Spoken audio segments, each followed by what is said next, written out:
تعز من تشاء وتذل من تشاء بيدك الخير وهو على كل شيء قدير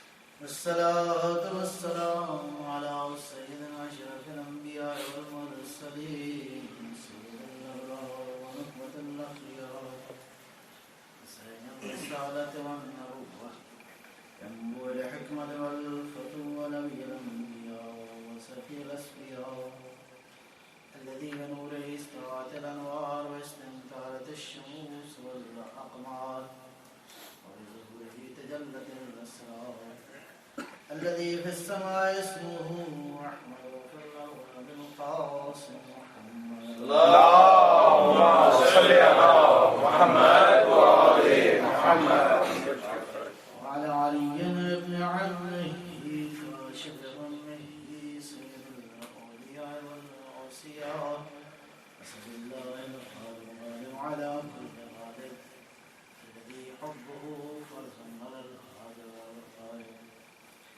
مولانا بالسبتين أمير المؤمنين علي بن أبي طالب وعلى أولاده الطيبين الطاهرين المعصومين وجزا الله لنا عباد الداعين إلى الخلق في جميع الآثار والأقدار وبالمعاصي والآثار خير القرون الذين يبينون لنا ويحسنون الحلال والحرام أهل البيت المطهرين من الرس والآثام ورحمة الله وبركاته. اللهم صل على محمد وآل محمد.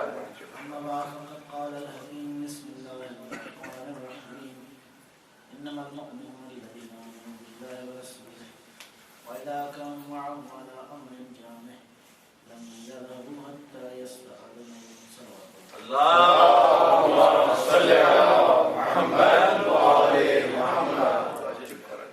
جامعیت دین کے عنوان سے بحث تقریباً آخری مراحل میں اس کے جو بنیادی ستون ہیں اس عنوان کے علم ہے، عقل ہے اور دین کی جامعیت کے ایجاد کے لیے ان تینوں چیزوں کا ہونا ضروری ہے: علم، عقل اور تفقہ فی الدین. امیر المومنین علی بن ابی طالب اللهم صل على محمد وآل محمد. فرمایا العلم محی النفس منیر العقل وممیت الجہل. بڑی خوبصورت حدیث کی. فرمایا کہ علم جو ہے وہ محی النفس، انسانی نفس کو حیات رکھتا ہے. سبحان اللہ. علم انسان کو، انسان کی روح کو زندگی عطا کرتا ہے. اور میں عرض کر چکا کہ انسان کی دو طرح کی خلقت ہے، ایک ظاہری ہے اور ایک باطنی ہے. ایک کا تعلق عالم مادہ سے ہے، ایک کا تعلق عالم معنی سے ہے. وہ جو انسان کی اصل حقیقت ہے، مولا فرماتے ہیں کہ اگر اس کو زندہ کرنا چاہتے ہو تو اس کو علم کی خوراک دو. العلم محی النفس، علم جو ہے زندگی عطا کرتا ہے روح کو، روح کے لیے تراوت بخش ہے علم. اور ارشاد فرمایا کہ منیر العقل، عقل کو جو چیز نورانیت دیتی ہے وہ علم ہے. جیسے جیسے علم بڑھتا جائے گا عقل کی نورانیت میں اضافہ ہوگا، ورنہ خالی عقل جو وہ اتنی کافی نہیں ہے کہ انسان بغیر علم پہ. اور البتہ اس کے بعد ارشاد فرمایا وہ ممیت الجہل، جہاں علم آ جائے گا وہاں جہالت ختم ہو جائے گی. جہالت کی نابودی ہے، جہالت کی موت آ جائے گی اگر علم آ جائے. تو بات کو بڑھاتے ہوئے عرض کروں گا کہ انسان جو اللہ نے اس زمین پہ خلق فرمایا ہے، اور ظاہر ہے کہ اس جامع مخلوق کے لیے اللہ نے جامع پروگرام دیا ہے. اور یہ دیکھنا بہت ضروری ہے کہ چیز میڈ ان کہاں کی ہے. سبحان اللہ. سبحان اللہ. تاکہ وہاں سے مینول جو ہے منگوایا جائے، کوڈ وہاں سے طلب کیا جائے. سبحان اللہ. اگر made in China who, phone آپ ٹرکی کر دیں